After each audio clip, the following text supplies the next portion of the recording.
Hello guys, இன்றைக்கி நம்ம tea கடை மினி சமோசா எப்படி செய்யலான்னு பார்க்கலாம். அதுக்கு தேவையான பொருட்கள் கோதுமை மாவு 1 கப்பு, கார்ன்ஃப்ளவர் கொஞ்சமாக, உப்பு, தேவையான அளவு எண்ணெய் போட்டு நல்லா பிசைஞ்சிக்கலாம். சப்பாத்தி மாவு அளவுக்கு பிசைஞ்சிக்கலாம்.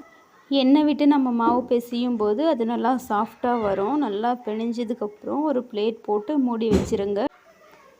ஆனியன், கறி லீவ்ஸ் சின்ன சின்னதாக கட் பண்ணி போட்டுக்கலாம். கேரட் நான் 1 எடுத்து நல்லா துருவி வச்சுருக்கேன். துருவி வச்ச கேரட்டு, கொஞ்சமாக கொத்தமல்லி, தேவையான அளவு உப்பு, அதுக்கப்புறம் ரெட் சில்லி பவுடர் கொஞ்சமாக சேர்த்திக்கோங்க. உங்களுக்கு காரத்துக்கு ஏற்ப சேர்த்திக்கோங்க.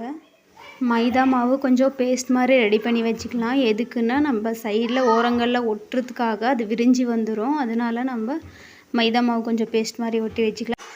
சப்பாத்தி மாதிரி தேய்ச்சி நம்ம 1 செகண்டுக்கு மட்டும் சுற்றி எடுத்துக்கலாம். 2 சைடும் வேகணுன்ற அவசியம் இல்லை. ஏன்னா நம்மளுக்கு உள்பக்கமாக வெந்திருந்தால் போதும். வெளிப்பக்கமாக நம்ம எண்ணெயில் போட்டதுனால ஒரு பக்கமாக வெந்திருந்தால் போதும். அதை இந்த மாதிரி ட்ரையாங்கிள் ஷேப்பில் கட் பண்ணி வச்சுக்கோங்க. எல்லாமே கட் பண்ணி வச்சுக்கோங்க. அப்போ தான் நம்மளுக்கு ஸ்டஃபிங் பண்ண ஈஸியாக இருக்கும். அதை கோன் ஷேப்புக்கு எடுத்துட்டு சைட்லலாம் மாவு இந்த மாதிரி ஸ்ப்ரெட் பண்ணிக்கோங்க, தேய்ச்சிக்கோங்க.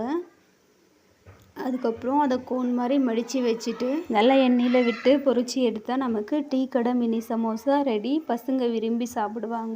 கடையில் வாங்கி தரதை விட நம்ம கையாலேயே நம்ம ஒரு ஹெல்தி ஸ்நாக்ஸ் கொடுத்த ஒரு சாட்டிஸ்ஃபைட் நமக்கு இருக்கும். நீங்களும் வீட்டில் ட்ரை பண்ணி பார்த்துட்டு எப்படி இருக்குன்னு கமெண்ட் செக்ஷனில் சொல்லுங்கள். பிடிச்சிருந்தால் லைக் பண்ணுங்கள், ஷேர் பண்ணுங்கள் அண்ட் சப்ஸ்கிரைப் பண்ணுங்கள். தேங்க்யூ.